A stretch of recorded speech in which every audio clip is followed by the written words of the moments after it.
Hi everyone, welcome back to Asmita foods and vlogs. ఈరోజు ఎంతో మందికి ఇష్టమైన అరిసెల్ని ఎలా తయారు చేసుకోవాలో చూద్దాం. ఒక గిన్నె తీసుకొని 2 కప్పుల బియ్యంని వేసుకోవాలి. ఇక్కడ మామూలు బియ్యం అయినా యూజ్ చేసుకోవచ్చు, లేకపోతే స్టోర్ బియ్యం అంటారు కదా, వాటినైనా యూజ్ చేసుకోవచ్చు. కొన్ని వాటర్ పోసి ఓవర్ నైట్ అంతా నానబెట్టుకోవాలి. నెక్స్ట్ డే మార్నింగ్ ఇలా వాటర్ని డ్రైన్ చేసుకొని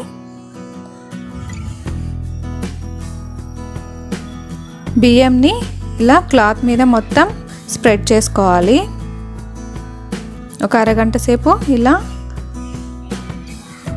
ఫ్యాన్ కింద పెట్టుకుంటే సరిపోతుంది. తర్వాత ఇలా కొంచెం బియ్యం తడిగా ఉండంగానే మనము మిక్సీ జార్లో వేసుకోవాలి.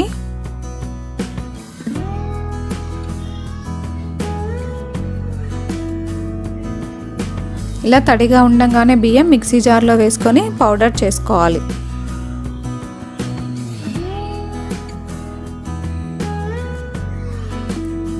ఇలా పౌడర్ని చేసుకొని జల్లెడ తీసుకొని ఈ పిండిని జల్లించుకోవాలి.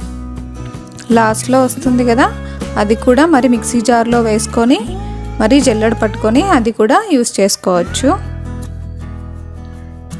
2 కప్పుల బెల్లంని వేసుకొని 1/2 కప్పు వాటర్ పోసి స్టవ్ మీద పెట్టుకోవాలి.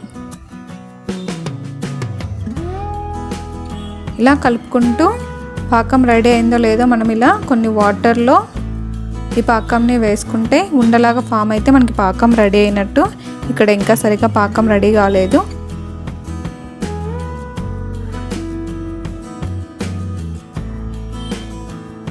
చూడండి, ఇక్కడ ఉండలాగా ఫామ్ అయింది, మనకి పాకం రెడీ అయిపోయింది. స్టవ్ ఆఫ్ చేసి బియ్య పిండిని కొంచెం కొంచెం వేసుకుంటూ ఇలా కలుపుకోవాలి. బియ్య పిండి తడిగానే ఉండాలి, అప్పుడే గారెలు బాగా వస్తాయి. ఇలా కొంచెం కొంచెం వేసుకుంటూ కలుపుకోవాలి. మనం ఇక్కడ మిక్సీ జార్ యూస్ చేసాం కదా, మిక్సీ జార్ బదులు బయట మిషన్స్ ఉంటాయి కదా, మిషన్లో అయినా వేసుకోవచ్చు బియ్యంని. చూడండి, పాకం చాలా పర్ఫెక్ట్గా వచ్చింది కదా. ఇలా ఉండలాగా ఫామ్ అయింది కదా, పర్ఫెక్ట్గా అరిసెలు పాకం రెడీ అయిపోయింది. కొంచెం తీసుకొని అప్పుడప్పుడే ఇలా చేసుకోవచ్చు. కొంచెం తీసుకొని 2 వైపులా గసగసాలని వేసుకొని ఇలా చూపించే విధంగా స్ప్రెడ్ చేసుకోవాలి రౌండ్గా. ఈ అరిసెలు అప్పుడప్పుడైనా చేసుకోవచ్చు, లేకపోతే ఈ అరిసెల పిండిని ఫ్రిడ్జ్లో పెట్టుకొని ఎప్పుడు కావాలంటే అప్పుడు చేసుకోవచ్చు.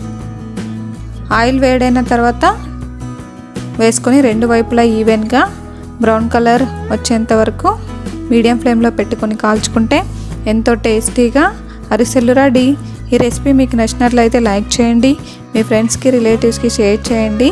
మరిన్ని వీడియోస్ కోసం అస్మితా ఫుడ్స్ అండ్ వ్లాగ్స్ని సబ్స్క్రైబ్ చేసుకోండి. Thank you for watching.